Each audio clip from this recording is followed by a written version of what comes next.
Bonjour à tous et bienvenue sur Agora Business. L'édition de ce magazine de novembre est partagée entre ciel, mer et espace, pour tout de même revenir sur Terre sur fond de politique énergétique. Direction Angers. Nous vous avons concocté les meilleurs moments du 35e congrès Arts et Métiers, où il était question de procédés innovants, d'énergie, mais aussi d'espace. Puis de l'espace, nous passerons dans l'atmosphère. Nous nous sommes rendus à Marignane pour y découvrir le nouvel aéronef H160 d'Airbus Hélicoptère. Côté école, vous assisterez au lancement de la campagne de mécénat de l'ENSA. Enfin, nous vous donnerons des nouvelles de nos deux jeunes partis pour la Transat Jacques Vabre. Michel Bénézit a eu le privilège de lancer le 35e congrès Arts et Métiers qui se déroulait à Angers. Sur le thème procédés innovants et énergie, le conseiller spécial auprès du président de Total a brossé un portrait de nos besoins énergétiques pour les 20 prochaines années. Écoutons-le. On s'accorde à dire que les 3/4 de l'énergie dont la planète aura besoin en 2035 seront encore, et en dépit de tout ce que vous disiez dans les journaux, fournis par les énergies fossiles. La seule chose qu'on puisse espérer, c'est une réduction de la consommation de charbon, au moins en pourcentage, parce que le charbon étant l'énergie fossile où le rapport carbone sur hydrogène est le plus défavorable, puisqu'il n'y a pas d'hydrogène du tout, c'est la forme d'énergie fossile qui émet le plus de CO2. Celle qui en émet le moins, c'est, on se le rappelait hier soir à dîner, le méthane, puisqu'il y a 4 atomes d'hydrogène par atome de carbone, et que donc le produit de la combustion à production d'énergie constante et le produit en CO2 est le moindre.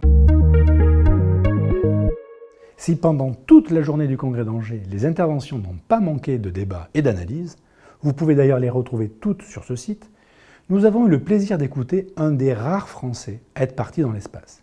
Patrick Baudry a non seulement témoigné de son parcours de spationaute, mais a aussi évoqué les enjeux de l'hélium-3. Regardez. Tout autour de la Lune, dans le régolithe lunaire, il y a une molécule qui est l'hélium-3. La fission de l'hélium-3 donnera ou devrait donner de l'énergie et un déchet non radioactif. Et donc il suffirait de ramener 3 tonnes d'hélium-3 de la Lune chaque année pour fournir une énergie considérable sur Terre. Et ce genre de programme est complètement absent, sans doute parce que les donneurs d'ordre, les grands décideurs, notamment américains, sont ceux qui bénéficient de l'énergie fossile et donc de la plus grande puissance financière. Et donc on en est là. Mais soyons certains, on retournera sur la Lune et on s'y établira d'une manière permanente pour y travailler, ne serait-ce que sous l'impulsion des Chinois qui, eux, s'apprêtent à y aller d'une manière claire. Et je suis convaincu que lorsque les Chinois seront sur le point de poser le pied sur la Lune, les Américains y retourneront. Pour en terminer avec cette partie angevine du journal, nous avons visité l'exposition du bicentenaire, tout comme d'ailleurs plus de 6000 personnes. Jean-Louis Etier, en maître des cérémonies, nous a fait visiter les lieux et raconter 200 ans d'histoire de cette école et de ses élèves très souvent innovants. Alors de l'automobile, on va passer à l'aéronautique avec 2 pièces exceptionnelles, celle de René Cousinet et de Lucien Chauvière. Oui, tout à fait. Lucien Chauvière est quand même un personnage assez performant dans la mesure où, avant lui, pour réaliser une hélice, il fallait prendre un tronc d'arbre et vous imaginez le travail, le volume de copeaux enlevé à la main. Lui, il a été quasiment un précurseur du lamellé-collé. Il va partir de planches qu'il va placer correctement de façon à limiter le volume de copeaux. En plus, à l'intérieur des planches, il peut vérifier qu'il n'y a pas de défaut, ce qui était totalement impossible avec un vulgaire tronc d'arbre. C'est les hélices de Chauvière qui ont permis à Blériot de traverser la Manche en 1909, à Roland-Garros de traverser la Méditerranée en 1912, en passant par-dessus la Corse et la Sardaigne et en arrivant à Bizerte en Tunisie. Mais c'est aussi en fait l'hélice du SPAD qui a été dessinée et fabriquée par Bechereau, encore un de nos anciens d'Angers. Grâce au SPAD, la France a pu en fin 1917 et surtout en 1918 prendre la suprématie de l'air. Alors pour René Cousinet, c'est assez particulier dans la mesure où il voulait quitter l'école avant même d'être diplômé. Le directeur de l'époque a refusé et il était aviateur et en plus, ce qui peut paraître absolument incroyable, il était tout simplement d'astreinte au Bourget la nuit où Lindbergh a atterri après la traversée de l'Atlantique Nord. H-160, initialement nommé X4, est un hélicoptère développé par le constructeur Airbus Hélicoptère et une flopée d'ingénieurs arts et métiers. Le H-160, qui doit rentrer en service en 2018, après avoir obtenu sa certification, a de quoi séduire, notamment les pilotes. On a fait, depuis le 13 juillet, date du premier vol, environ 30 heures d'essai. Et on a une machine qui est très bien née, avec des qualités de vol exceptionnelles. Et je dirais un niveau de bruit interne, je pense, inégalé. Donc ça, c'est tout le travail, disons, de maturation avant le projet pour livrer ce premier appareil qui bénéficie là aux pilotes que vous êtes? Alors, en fait, ce qui s'est passé, donc depuis à peu près 5 ans, environ 400 personnes travaillent sur le projet. Nous autres équipages, donc pilotes d'essai et ingénieurs navigants, on a participé grandement à toutes les discussions. On a pu, on pourra le voir par la suite, je vous l'expliquerai, on a pu mettre un peu notre grain de sel dans l'affaire et au final on est très content parce qu'on a une machine qui va satisfaire nos clients et sur l'aspect opérationnel les pilotes clients. Et si l'hélicoptère est bien né, c'est grâce à l'organisation du travail. Écoutons Bernard Furjarski, ingénieur arts et métiers, patron du programme. Le développement a été lancé fin 2011 et il venait à la suite d'une période d'avant-projet, de pré-design, de pré-dimensionnement, où les grands choix, les grands arbitrages techniques et technologiques ont été faits. Et ensuite, on déroule les activités au travers d'un processus de porte de maturité, ce qu'on appelle des maturity gates, où à chaque fois, on doit atteindre un certain niveau de réalisation, de livrable. Parce qu'une des caractéristiques de notre industrie, c'est qu'un opérateur va payer à peu près 3 fois le coût d'acquisition de son appareil pendant la vie de la machine qui va durer entre 20 et 30 ans. Comment ça se passe cette organisation? Parce que le design, visiblement, quand je parle de design, c'est le style a aussi une importance.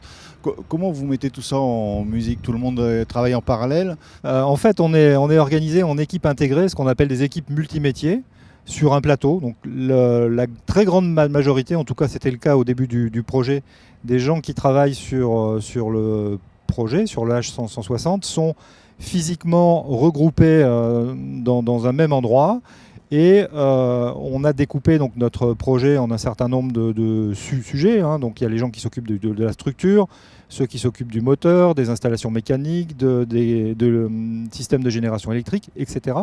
Et ces équipes-là ont été constituées dès le départ de représentants des études, de la production et du support. Parce que en fait, il faut que notre produit, notre hélicoptère, au final, soit performant, bien entendu, soit beau, donc il faut qu'il ait du style également, mais aussi il faut qu'il soit facile à produire, facile à fabriquer et facile à maintenir. Laurent Carraro, directeur général d'Arts et Métiers, a officiellement lancé la campagne de mécénat pour financer l'établissement lors des RAI 2015. Écoutons-le. Ce que nous cherchons à faire, finalement, c'est à nous adresser aux entreprises et à leur dire « investissez ». Donc on s'adresse non seulement à des partenaires, mais on s'adresse vraiment à des investisseurs. Alors, des investisseurs, vous me permettez de mettre quelques guillemets autour d'investisseurs, c'est-à-dire investisseurs au sens où le retour sur investissement ne sera pas forcément monnayable en euros, évidemment, mais investisseurs au sens investissez dans notre établissement, dans sa dynamique, dans ses évolutions, participer à ses réflexions sur son offre de formation, à ses réflexions sur sa politique scientifique, à ses réflexions sur la façon dont on conçoit nos sites comme étant des écosystèmes de l'innovation, participer à tout ça. Et de cette façon-là, nous serons plus efficaces. Nous serons plus efficaces, encore une fois, pour l'industrie française. Je crois que vous l'avez bien vu, ce qui était notre ambition. Et votre retour sur investissement, il viendra de là. Il viendra, encore une fois, comme dans toute campagne de mécénat, sur des aspects tout simples, qui sont des aspects de lisibilité de l'entreprise dans l'établissement, mais ça va bien au-delà. Ça va bien au-delà, encore une fois, à travers votre participation intime à ce qu'est l'établissement, à ce qu'il devient, encore une fois, à ses orientations. Enfin, des nouvelles de nos deux marins qui sont partis pour la Transat Jacques Vabre. Valentin Lemarchand et Arthur Hubert nous racontent leurs courses, leurs déboires et cette magnifique aventure qu'ils sont en train de vivre. Voilà les alizés. Waouh, c'est beau. Un petit tour du bateau. Et là ça se voit pas trop, mais on a quand même eu vraiment beaucoup de vent pendant une semaine. Parce que là on est en t-shirt, il fait le soleil, mais on était plutôt en veste tirée trempée pendant une semaine où c'était un peu la tempête le début de cette transat. D'ailleurs je sais pas pourquoi ça s'appelle une transat. Sinon on a cassé 2-3 trucs. Rien de très grave, sauf un. Alors c'est ça va pas être facile à voir. Hop là.